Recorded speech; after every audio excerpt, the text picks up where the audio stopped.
Losing 4 out of 5 games doesn't disqualify a team for the championship. Well, I guess it would in the playoffs. Let me rephrase. Losing 4 out of 5 games in December doesn't disqualify a team for the championship. On this episode of First to the Floor, Jake Eisenberg and I discuss reasons for optimism, some Danilo Gallinari trade targets, and why losing 4 and 5 isn't a novel experience for a contender. Some of the best teams of the modern era have gone through exactly what the Celtics are in the midst of, a really sloppy, lethargic, and unlucky stretch of play.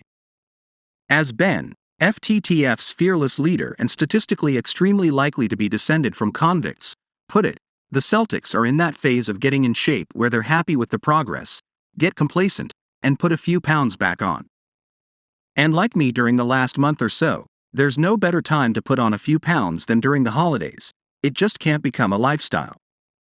So, with that extremely stretched and likely confusing metaphor, let's look at some previous contenders that also went for seconds and had a few too many IPAs at some point during the regular season.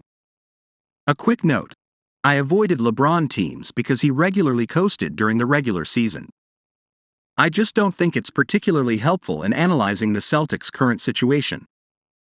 But first, if you're new to the Boston Celtics news channel, enjoy and subscribe now so you don't miss the latest Celtics news, which we're always bringing you firsthand here. Enjoy and like this video, so that YouTube keeps delivering you as the latest Celtics news. 2018-19 Golden State Warriors, 57-25. Lost in the finals. Had they not been decimated by injuries, this team almost certainly would have been crowned the champs for the third season in a row. It's one of the greatest collections of talent the NBA has ever seen. If you're unfamiliar, it was like the team the Celtics just played in the finals, except instead of Wiggins they have Kevin Durant, the best scoring forward of all time in his prime. Even still, as loaded as that team was, they lost 5 of 6 games in mid-late November and had another stretch of losing 3 of 4 in late February, early March. A team that, at times, looked invincible, had a hang-up even worse than this recent stretch from the Celtics.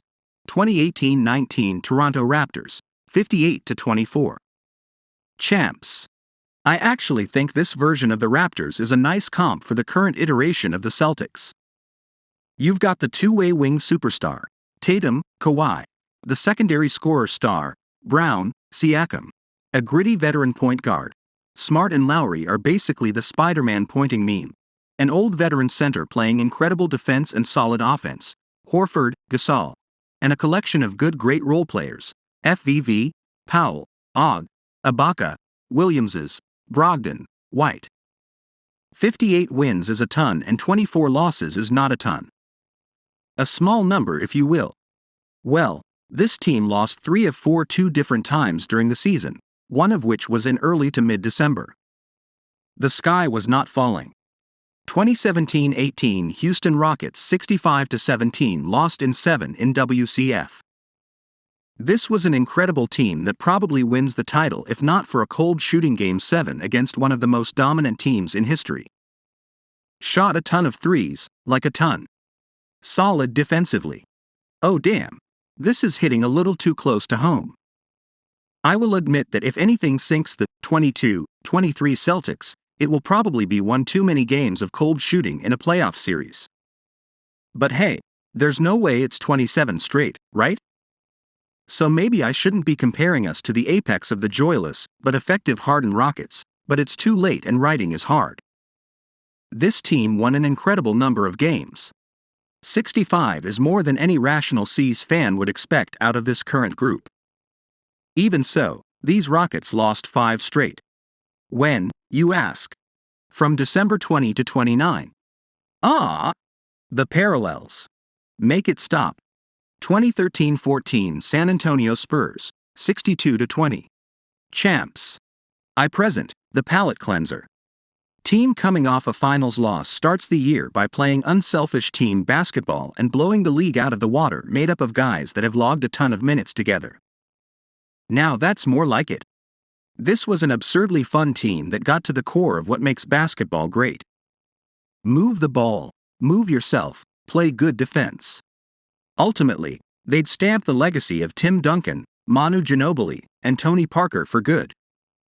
The best part, our guy Jake Eisenberg made this comparison on a pod we did over the summer, and let's hope he's right. Why am I bringing them up here? Well, this team lost 4 of 5 games in mid-January during what was otherwise a storybook season. Until the Celtics make losing over half their games the norm and not an anomaly, I'm going to believe they are writing a similar story. Here's to Banner 18.